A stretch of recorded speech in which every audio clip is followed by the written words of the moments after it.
Maswerteng hindi na kumalat pa ang apoy sa sumiklab na grass fire sa isang bakanteng lote pasado alas 2 ng hapon kahapon sa barangay Bagong Bayan Sur sa Naga City. Agad itong nirespondihan ng mga otoridad sa pag-iimbestiga ugat umano ng sunog ang napabayaang basura. Sa tala ng Bureau of Fire Protection, maliban sa grass fire na sumiklab kahapon ay may dalaw pang sunog na naitala ngayong Fire Prevention Month sa structural fire. Huli dito ay ang nangyaring sunog kahapon sa isang laundry shop sa Concepcion Grande. Ngunit na bulan ng Marso, nagkaigwa na po kita ng mga insidente, ng kasulok po.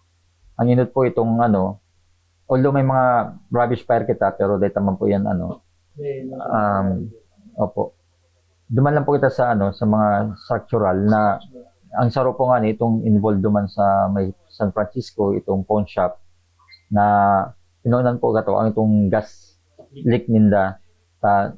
Nagluluto po sinda, ito pala itong hose kang gas ninda kang LPG, itong hose po may dikit na pong opo, labot po. So duman na po nagpuon tong itong pagsingaw ang sa indang LPG, and habang nagluluto po na may open flame, so nag-ignite po duman sa parting ito.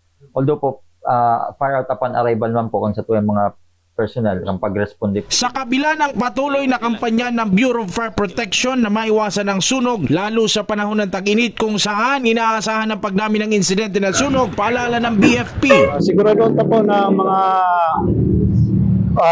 appliances bago kita maghali o magturog, may nang ibang nakasaksak dyan. Maliban lang kung magamit ang electrical pag maturog.